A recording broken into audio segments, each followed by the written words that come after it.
आशीर्वाद उठे ताली का गगराट होते ऐसे मजा नहीं आएगा। अरे माया भैरव बाबा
के जाता है बाबा के दरबार में जो उठा तारीफ हो जाए। पहले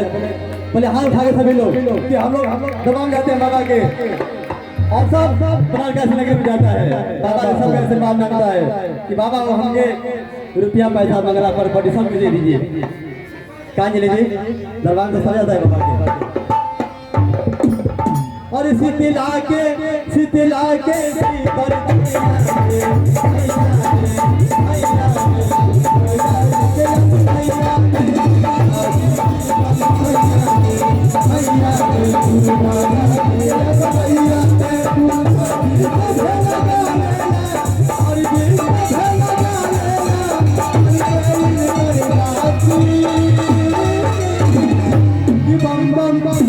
दोनों हाथ उठाइए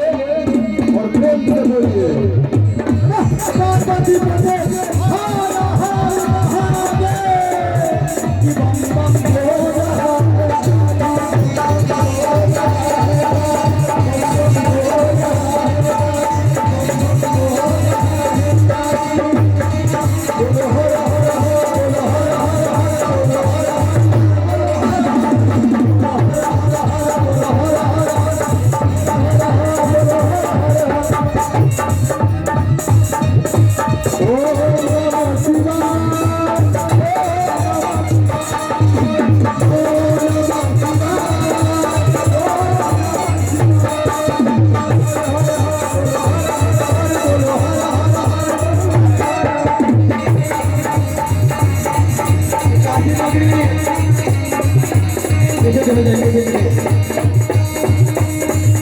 काशी नगरी अद्भुत नगरी बाबा की पावन नगरी ये भी दरबार में जाता है भगवान उनके सारे संकट को हर देते हैं जहाँ दूर दूर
बाबा के डमरू कैसे बाजेला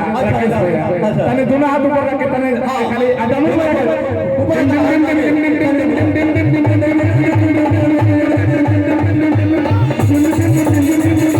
होली खेले बसाले रे होली खेले बसाले होली खेले बसाले रे होली खेले बसाले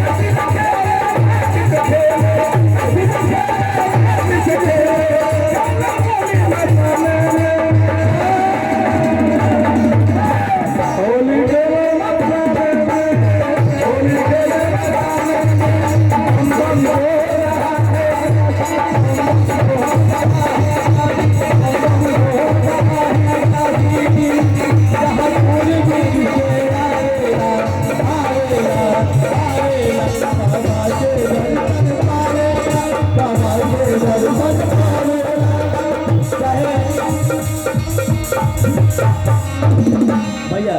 आप सब झारखंड चाहे रांची गुजरात ये भी काशी में आता है कहाँ से और ऐसे भी हम लोग काशी पावन नगरी में हैं बाबा की नगरी में हैं सभी लोग दूर दूर से लोग आते हैं और एक बात बता दें अच्छा विश्व का सबसे जो पुराना शहर है वो है काशी ठीक है तो काशी में हमारे जितने भी राज्य से लोग जाते हैं वहाँ पे मुक्ति पाते हैं और एक बात कहना है कि भगवान भी वहीं के वासी हैं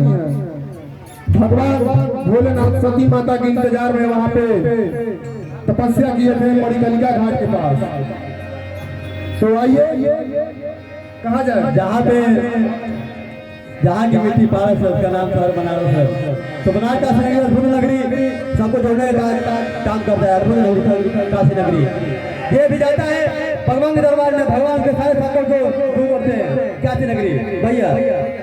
और सबको कहीं न कहीं मन में लालसा जिज्ञासा प्रधान है यदि हम बनारस जाएंगे भगवान नगरी में तो हमारा सारा संकट दूर हो जाएगा ओम नमः